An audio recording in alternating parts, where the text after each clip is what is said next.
या कार्यक्रमाचे प्रायोजक प्रिजो कन्स्ट्रक्शन्स लातूर, बांधकाम व्यवसायातले एक विश्वसनीय नाव. नमस्कार, मी राजीव पाटील आणि आपण पाहत आहे द रिंगण लाईव्ह. मित्रांनो, आजच्या आपल्या कॉफी विथ रिंगण या कार्यक्रमामध्ये मी लातूर जिल्ह्यातल्या अशा एका तरुणाला निमंत्रित केलेला आहे की जो औसा तालुक्यातल्या बोरगाव नकुलेश्वर या छोट्याशा खेड्यामध्ये जन्माला येऊन मुंबई महानगरामध्ये स्वतंत्रपणे आपल्या कर्तृत्वाचा किंवा आपल्या संकल्पनेचा किंवा आपल्या बुद्धीचा ठसा उमटवतं आणि एक अतिशय सुंदर पद्धतीचं काम गेल्या 10 वर्षामध्ये त्यांनी मुंबईमध्ये उभा केलंय. मुंबईमध्ये प्रचंड मोठ्या इमारती उभ्या राहतात, परंतु या इमारती केवळ उभं राहून चालत नाही, तर या इमारतीला सुंदर इमारती बनवण्याचं, सुरक्षित इमारती बनवण्याचं काम या तरुणाने सुरू केलेलं आहे.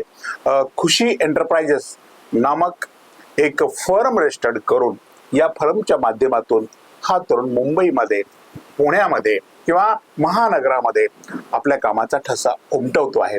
कशा स्वरूपाचं हे काम आहे, काय काय कशा पद्धतीने हा काम करतो, याच्या कामाचा नेमका कोणाकोणाला कशा पद्धतीचा फायदा होतो, या विषयावर आपल्याला अत्यंत महत्वाची चर्चा करायची आहे. आणि तो तरुण आणि तो युवक आहे, तो उद्योजक आहे महेश साळुंके पाटील. महेश, आमच्या स्टुडिओमध्ये आपलं हार्दिक स्वागत. खरं म्हणजे आम्ही अशाच तरुणांना रिंगणच्या स्टुडिओमध्ये बोलावतो, निमंत्रित करतो की जे काही वेगळं करतायत. आणि मी तर गेल्या अनेक वर्षांपासून तुझं काम पाहतोय. ग्रामीण भागातून तू मुंबई सारख्या शहरामध्ये जाऊन खुशी एंटरप्राइजेसच्या माध्यमातून अतिशय सुंदर असं इमारतीचं काचकाम, ज्याला आम्ही म्हणतो, मला तुझ्या भाषेमध्ये त्याला काय म्हणतात ते तू सांगशील लोकांना. तर कितीही भव्य इमारती असल्या तर त्या इमारतीचं जे काचेचं काम आहे हेही तू करतोस. आणि इमारती सुंदर कशा दिसतील, सुरक्षित कशा राहतील, यासाठीच हे काम तू करतोयस. कशा स्वरूपाचं तुझं काम आहे, जरा प्रेक्षकाला सांग. सर्वांना नमस्कार. द रिंगण लाईव्ह च्या माध्यमातून मला या ठिकाणी बोलण्यासाठी संधी मिळाली, त्याबद्दल आमचे ज्येष्ठ पत्रकार राजू पाटील साहेब व त्यांची सर्व टीम आणि सर्व जे रिंगण लाईव्ह दररोज बघतात त्या सर्व श्रोत्यांना माझं पहिल्या मनापासून शुभेच्छा. मी महेश शाहूराज साळुंके, बोरगाव नकुलेश्वर, एक शेतकऱ्याच्या कुटुंबामध्ये मी जन्मलो आणि नेहमीच एक मी साहेब कविता माझ्या सिलेबस मध्ये वाचलेली, the road not taken, Robert forest ची कविता आहे की जर सपोज एका रूटला 100 जण जात आहेत आणि 2-3 जण एक दुसऱ्या रूटला जातात, तर त्यापैकी माझा जो ऍटिट्यूड आहे तो आहे दुसऱ्या रूटला जिकडे कोण जात नाही. प्रवास खडतर असणार, करेक्ट आहे, परंतु चॅलेंज घेतले तरच आपण पुढे जाऊ. आणि मग मी आज जवळपास 20 वर्ष झालं IT इंडस्ट्रीमध्ये काम करतोय आणि त्याच्या बरोबरच एक सॅलरी, एक लिमिटेड ऍसेट तयार होती सॅलरी मधून. आणि त्याच्यामधून ज्या काही आपल्या गरजा फुलफिल करायच्यात किंवा एक लिमिटेशन येत होतं. आणि म्हणून मी माझी मुलगी ज्या दिवशी जन्मली 2013 मध्ये, त्या दिवशी खुशी एंटरप्राइजेसची मी निर्मिती केली. आणि तिथून मग करायचं तर थोडक्यात की IT इंडस्ट्रीमध्ये नोकरी करतोयस तू ऑलरेडी. येस. आणि नोकरी करताना त्या नोकरीच्या माध्यमातून जो काही पगार, रेव्हेन्यू जो काही तुझ्या हातामध्ये मिळतो, एवढ्यावरच न थांबता आपला एक साईड बिझनेस सुद्धा, दुसरी एखादी महत्वाची तरतूद असली पाहिजे. अशा प्रकारचा एक सुंदर विचार तो केला. नोकरी कंपनी बंद पडू शकते, नोकऱ्या जाऊ शकतात, काही होऊ शकतं आजच्या काळामध्ये. तर असं काही तर घडलं तर सेफ एक दुसरा व्यवसाय आपल्या हाताला असला पाहिजे. त्यासाठी तुझ्या पहिल्या मुलीच्या जन्माच्या दिवशी तू खुशी एंटरप्राइजेसची निर्मिती केली. पुढे आता त्याच्यामध्ये काय होतं की व्यवसाय करायचा तर कुठला करायचा, आणि जे गुजराती मारवाडी लोकांचं कसं आहे, जे लहानपणापासूनच त्यांना रुजवलं जातं की धंदा करणं, जो बी आहे व्यवसाय करायचा आहे. परंतु शेतकरी कुटुंबामध्ये कसं आहे की हातरून बघून पाय पसरा किंवा जे काही विचार आहेत. मला खरं म्हणजे मला खास तुझ्या कास्टची सुद्धा ओळख करून द्यायची. तू जातीने मराठा आहेस, मराठा, आणि मराठा समाजातले आपले तरुण व्यवसायाकडे जास्त वळत नाहीत. त्यासाठीच मी तुला आमच्या स्टुडिओमध्ये बोलवून लोकांशी बोलण्यासाठी प्रवृत्त Yes. करतोय.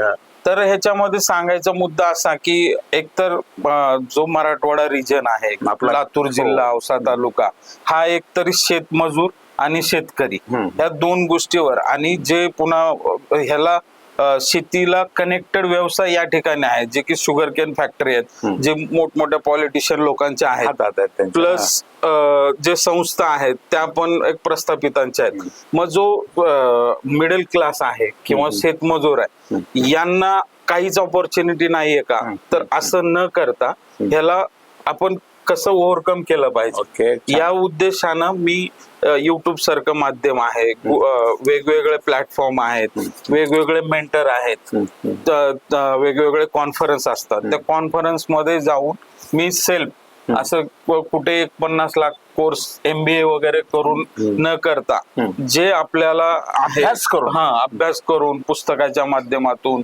आणि शोधक वृत्ती की आता राजू पाटील साहेबांचं जे हा स्टुडिओ आहे तर ह्याच्यामध्ये किती इन्व्हेस्टमेंट आहे, काय ग्राउंडला जोपर्यंत मी काम नाही करत तोपर्यंत मला कळणार नाही की ह्याचे चॅलेंज काय आहे. तर ह्या गोष्टी मी ग्राउंडला करत होतो 2013-14 मध्ये.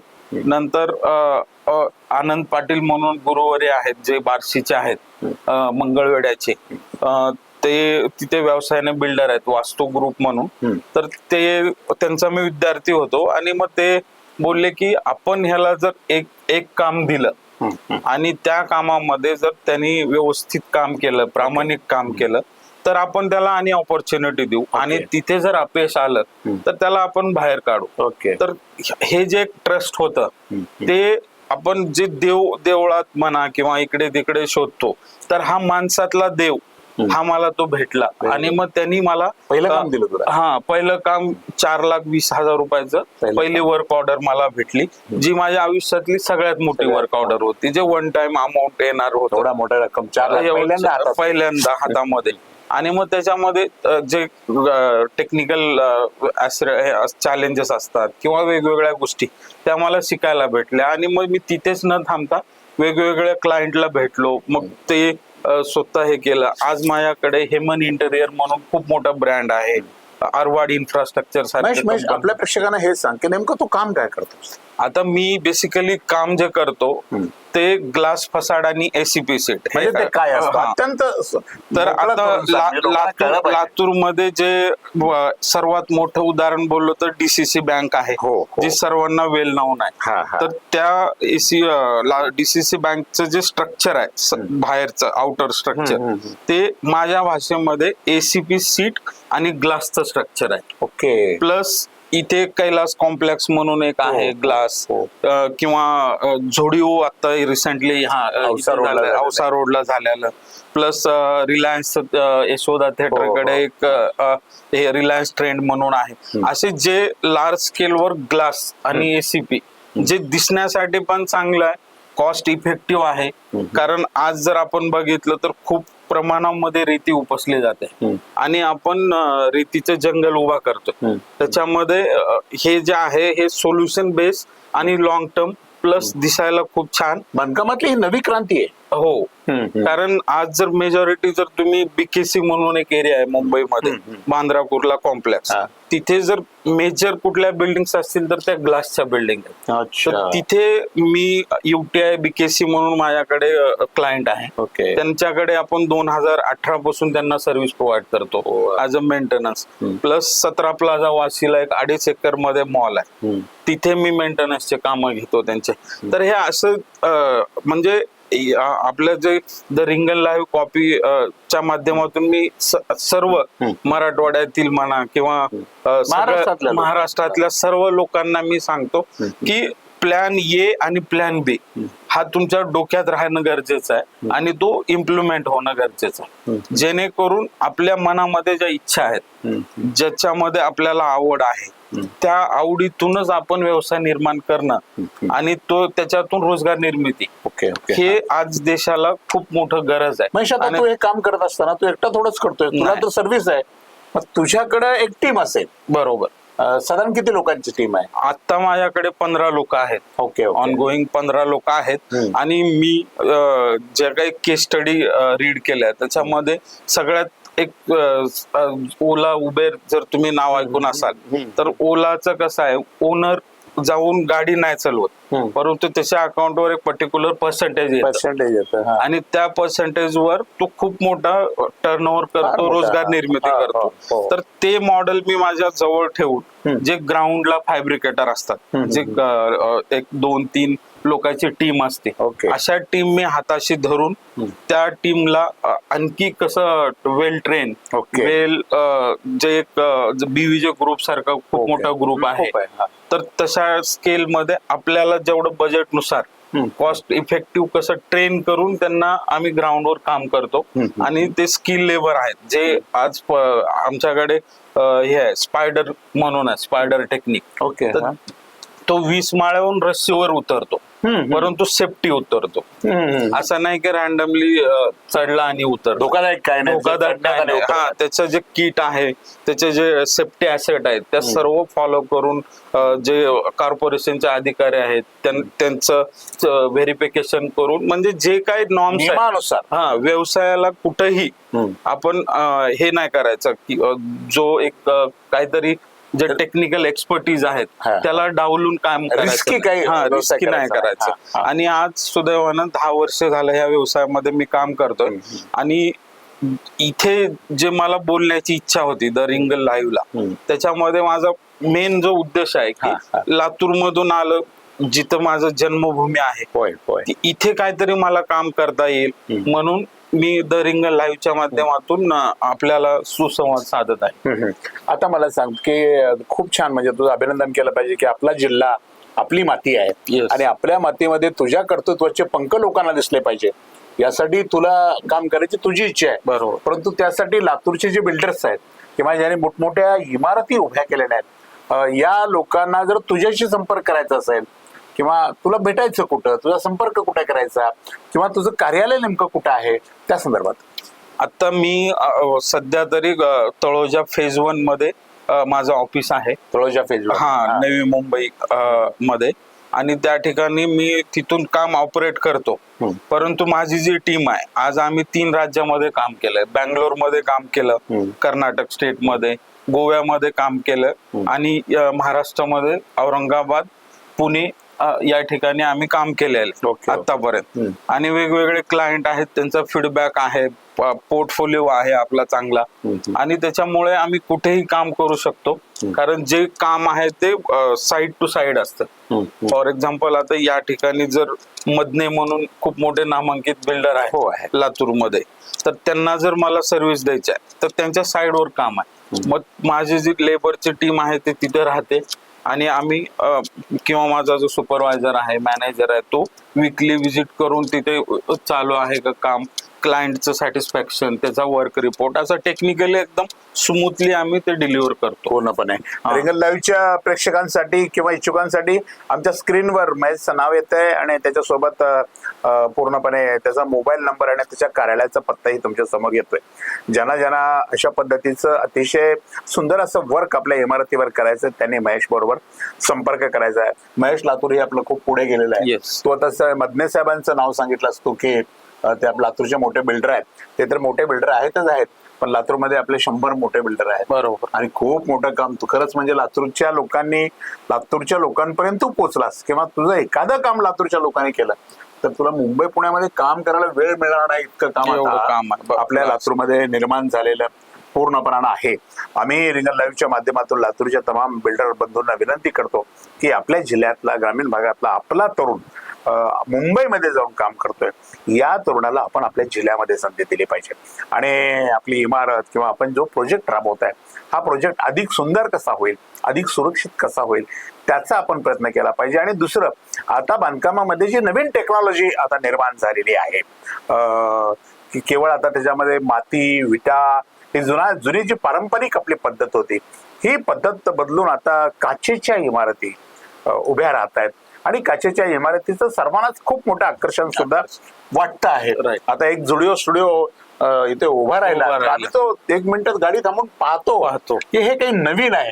तर असं काम महेश साळुंके पाटील हे करतायत. आपण त्यांच्याशी जरूर संपर्क करावा.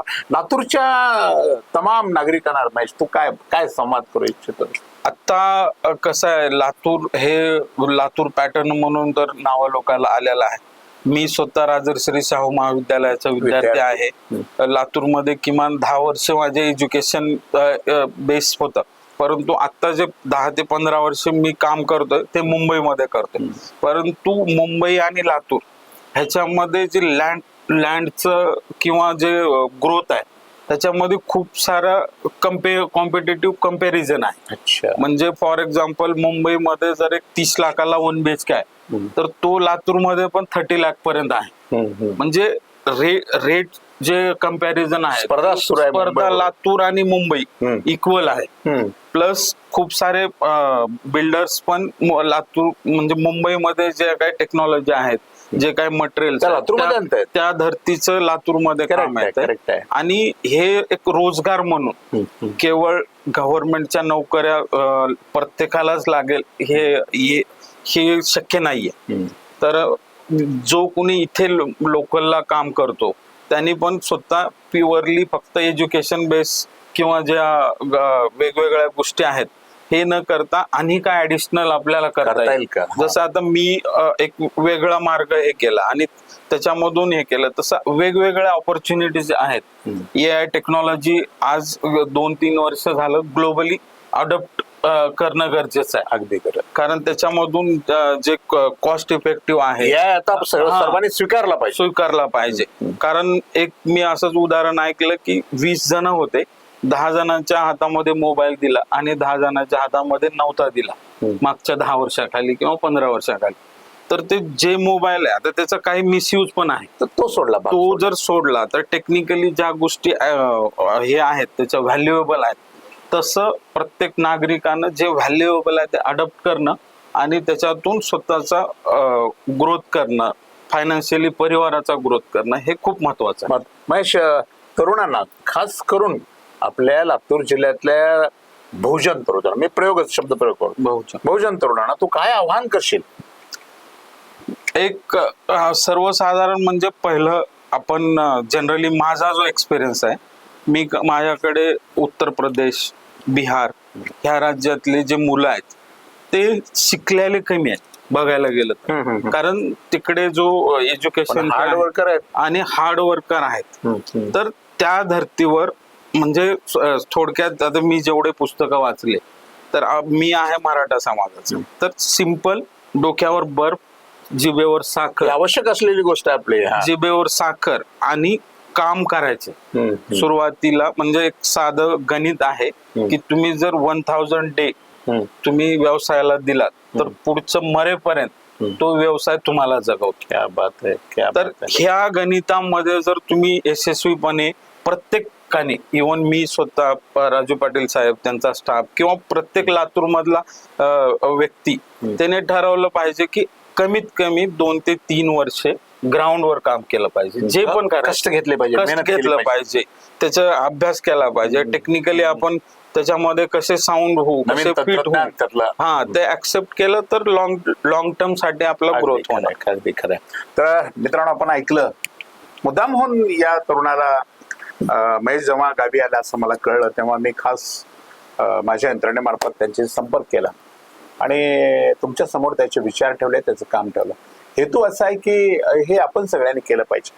आता नोकऱ्या हा विषय आता सध्या आजकाल उरलेला नाही आणि असतील तर ते आता बहुजनांसाठी आहेत का असाही प्रश्न निर्माण झालेला आहे. त्यामुळे आता जास्तीत जास्त उद्योजक आपण सर्वांनी झालं पाहिजे, व्यवसायाकडे वळलं पाहिजे. छोट्या मोठ्या व्यवसायातून आपल्या आयुष्याची सुंदर अशी सुरुवात केली पाहिजे. तुम्ही जर महेशनं म्हटल्याप्रमाणे 2-3 वर्ष कष्ट केलात, मेहनत केलात, लगान तुमचे दिलात किंवा 100% त्या कामासाठी दिलात तर 3 वर्ष तुम्ही केलेले प्रामाणिक प्रयत्न, कष्ट आयुष्यभर तुम्हाला जगवतील. अशा प्रकारचा एक सुंदर सिद्धांत आता त्याने तुमच्या समोर मांडलेला आहे. हे विचारच त्याचे तुमच्यापर्यंत घेऊन येण्याचा आजच्या आपला कॉफी विथ रिंगणच्या या भागाचा हेतू होता. मित्रांनो, तुम्हाला हा व्हिडिओ कसा वाटला, महेशचे विचार कसे वाटले, जरूर कमेंट करा आणि पाहत राहा रिंगण लाईव्ह, आवाज महाराष्ट्राचा. नमस्कार.